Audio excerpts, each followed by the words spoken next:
Hi, now we will discuss the beta function. So the beta function represented using symbol beta, it has two arguments m comma n.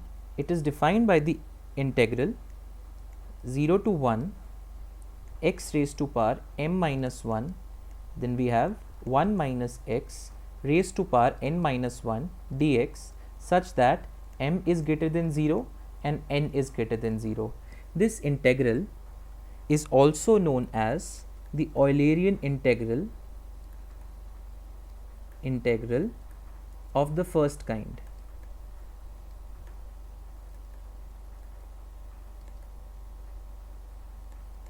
Now that we have defined the beta function, let us look at some of its properties. On a closer look, one can see that beta of m comma n is simply equal to beta of n comma n. I will prove this, and in this proof we will make use of the property that 0 to a some g of x dx is equal to 0 to a g of a minus x dx. Now the definition of the beta function is beta of m comma n is equal to 0 to 1 x raised to power m minus 1, then 1 minus x raised to power n minus 1 dx. And making use of this property, one can rewrite this as 0 to 1, then 1 minus x raised to power m minus 1, then we have 1 minus x raised to power n minus 1 dx. So this simply becomes integral 0 to 1 x raised to power n minus 1 and then 1 minus x raised to power m minus 1 into dx. This we can see is nothing but equal to beta of n comma m. Thus we have proved that the value of the beta function remains the same in case of swap of its arguments. Now we will discuss the relationship between the beta function and the gamma function, which is beta of m comma n is equal to gamma of m into gamma of n divided by gamma of m plus n. From this, if we write beta of n comma m, then this is equal to gamma of n, then gamma of m divided by gamma of n plus m. Both the results are same, so this further proves that beta of m comma n is equal to beta of n comma m. Now we will prove this relation, and to do that, let us start by writing the definition of the gamma function. So gamma of m is equal to 0 to infinity t raised to power m minus 1 e raised to power minus t dt. Now we will have some substitution and let t is equal to some u of x such that dt is equal to u dx, and the limits will remain same, and if we make these substitutions we will have 0 to infinity, so t is ux raised to power m minus 1 and then e raised to power minus ux, dt is u dx. So this gives us 0 to infinity u raised to power m x raised to power m minus 1 e raised to power minus ux dx. Now what we will do is we will multiply both the sides with e raised to power minus u raised to power n minus 1, and since the integration is with respect to x, so u is a constant and can be brought inside the integral. So this gives us 0 to infinity e raised to power minus u raised to power m plus n minus 1, then x raised to power m minus 1 e raised to power minus ux dx. And if we bring out the common terms together, we get 0 to infinity u raised to power m plus n minus 1 x raised to power m minus 1 and then e raised to power minus u 1 plus x dx. Now what we will do is we will integrate both sides with respect to u to get gamma of m, and the limits will be 0 to infinity, e raised to power minus u raised to power n minus 1 du, and if we integrate this 0 to infinity with respect to variable u. Now this is nothing but gamma of n, so we have gamma of m, gamma of n is equal to 0 to infinity. Now what I will do is I will first integrate with respect to u. So let's bring all the terms of u inside the inside this integral. So we have 0 to infinity u raised to power m plus n minus 1 e raised to power minus u into 1 plus x du, and then outside we will have x raised to power m minus 1 dx. Now if you recollect the property that integral 0 to infinity e raised to power minus alpha x and then x raised to power n minus 1 dx was equal to gamma of n divided by alpha of alpha raised to power n. Now we will use this similar property, the same property, to evaluate this integral. Here we can see that alpha is equal to 1 plus x, and the n, the role of n will be played here by m plus n. So one can rewrite the internal integral as, so this is 0 to infinity, then we have gamma of m plus n minus 1 plus 1, which gives us gamma of m plus n, divided by what is alpha, 1 plus x raised to power m plus n minus 1 plus 1. So we have m plus n, and we also have x raised to power m minus 1 dx. Now one can bring out gamma of m plus n outside and can take to the left hand side to get gamma of m into gamma of n divided by gamma of m plus n is equal to 0 to infinity x raised to power m minus 1 divided by 1 plus x raised to power m plus n dx.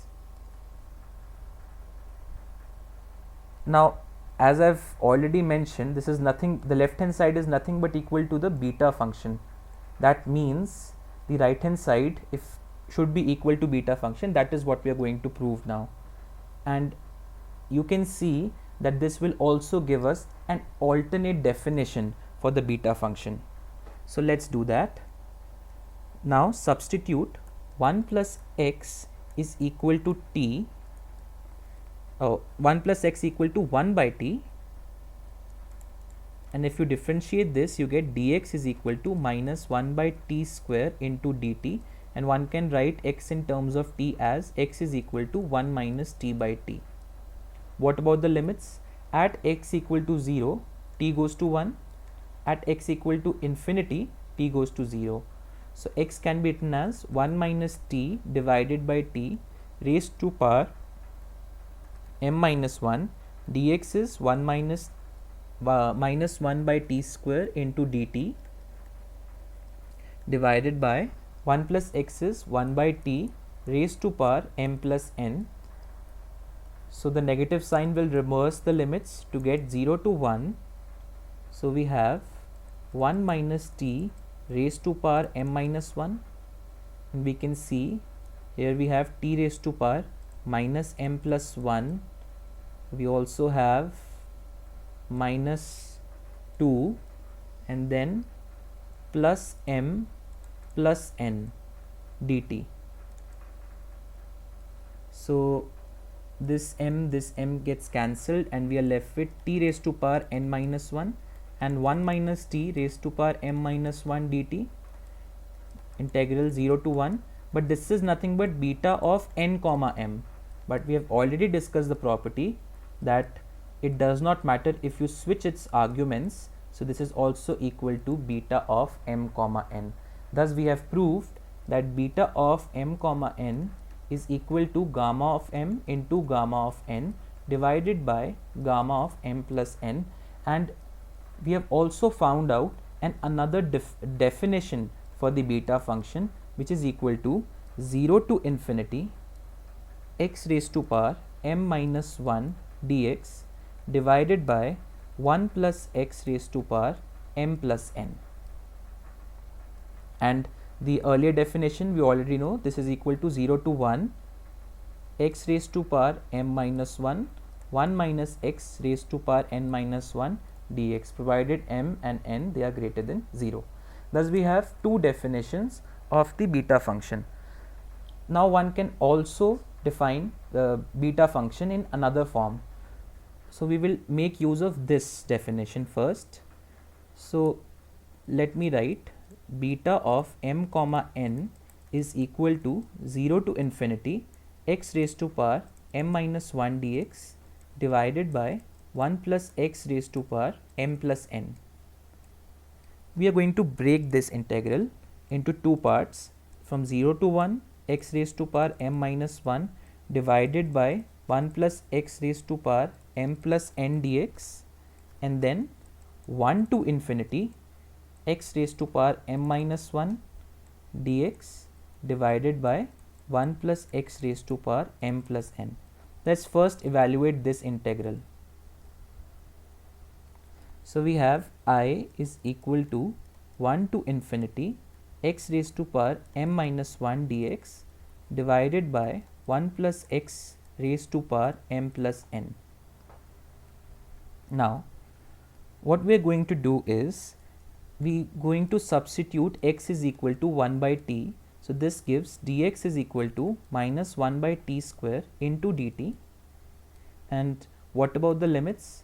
As x goes to 0, or as x goes to 1, t goes to 1, and as x goes to infinity, t goes to 0, and x is equal to 1 by t raised to power m minus 1 divided by 1 plus 1 by t raised to power m plus n, and then we also have minus 1 by t square into dt. So if we take the negative sign and accommodate it into the limits, we get 0 to 1. So here we have t raised to power minus m plus 1. From here we have minus 2, and then we also have so in the denominator we have t plus 1 raised to power m plus n, and in the numerator we will have t into m plus n dt. So we can see this m and this m gets cancelled, and we are left with t n minus 1 divided by 1 plus t raised to power m plus n dt, integral 0 to 1, but t is a free variable and it can be replaced with x. So this is equal to 0 to 1 x raised to power n minus 1 divided by 1 plus x raised to power m plus n dx.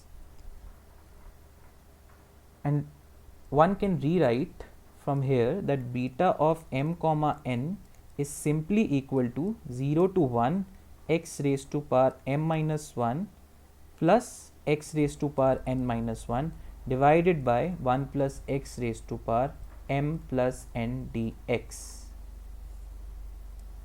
Thus we have got three alternate definitions of the beta function. Now let's solve some questions based on the beta function. So the first question is 0 to 1 x raised to power 2 plus x divided by 1 plus x raised to power 4. So we will have 5 dx. What will be the value of this integral? So we already know that beta of m comma n is equal to 0 to 1 x raised to power m minus 1 plus x raised to power n minus 1 divided by 1 plus x raised to power m plus n dx. So Can you see that it is of this form? So if you think about it, m minus 1 is equal to 2 and n minus 1 is equal to 1. From here we get m is equal to 3 and n is equal to 2, and here we have m plus n. So this is exactly of this form, and the answer to this question is beta of m comma n. This is 3 comma 2. But wait, this is also here, this can also be converted into the gamma function. So this is equal to gamma of 3 into gamma of 2 divided by gamma of 5. Remember, beta of m comma n is equal to gamma of m gamma of n divided by gamma of m plus n. Since the arguments of the gamma function in all the three cases here, so these arguments are positive integers, so they can be written into the factorial form. So gamma of 3 is 2 factorial, gamma of 2 is 1 factorial, and gamma of 5 is 4 factorial, and as a result this gives us 1 by 12. Let's look at another example. So this example is 0 to infinity x raised to power, so we have x raised to power 2 dx divided by 1 plus x raised to power 4. To solve this, recollect the second definition of the beta function, which states that beta of m comma n is equal to 0 to infinity x raised to power m minus 1 divided by 1 plus x raised to power m plus n dx. Here x is equal to, here m is equal to 3 and we have m plus n equal to 4. This gives n is equal to 1. So the value of this integral is simply beta of 3 comma 1, which becomes gamma 3 gamma 1 divided by gamma 4. This can be written in the factorial form. So this is 2 factorial, this is 1, and 4 gamma 4 is 3 factorial, and as a result we have answer as 1 by 3. Now we can proceed to slightly complicated problems. So the first problem that I will discuss is to show that beta of m comma n is equal to beta of m plus 1 comma n plus beta of m comma n plus 1. To show this, let us find out what is the value of beta of m plus 1 comma n. This can be written as gamma of m plus 1 into gamma of n divided by gamma of m plus n plus 1. And from the fundamental property of the gamma function, which states that gamma of x plus 1 is equal to x into gamma of x, one can rewrite this and this as m of gamma of m then into gamma of n. This can be written as m plus n into gamma of m plus n. But you see, this is nothing but beta of m comma n. So we have m over m plus n into beta of m comma n. Let's look at the second term. What about beta of m comma n plus 1? You can also see this from symmetry, but I will find out the value nonetheless. So we have gamma of m into gamma of n plus 1 divided by gamma of m plus n plus 1. Now exploiting the fundamental property, we get gamma of m into gamma of n into n divided by gamma of m plus n into m plus n. This is equal to beta of m comma n. So we get n over m plus n into beta of m comma n. And if you add these two, you get m over m plus n plus n over m plus n into beta of m comma n, and thus this term is equal to 1, and thus one can write beta of m comma n is equal to beta of m plus 1 comma n plus beta of m comma n plus 1. Now we look at the final problem for this session, which is to integrate 0 to 1 x raised to power m 1 minus x raised to power n p dx. This is also a simple problem. Now if we have to convert this into the beta function, here we should have something of the form 1 minus x. So logically it says that substitute xn is equal to t, and here x is equal to t raised to power 1 by n. And what about dx? So dx is equal to 1 by n into t raised to power 1 by n minus 1 into dt. The limits will remain same, and after making all the substitutions back here, we get 0 to 1, x is t raised to power 1 by n, so this gives us t raised to power m by n, 1 minus t raised to power p, dx is 1 by n into t 1 minus n by n dt. This one can rewrite this as 0 to 1 into t raised to power m plus 1 minus n by n, and here we have 1 minus t raised to power p dt.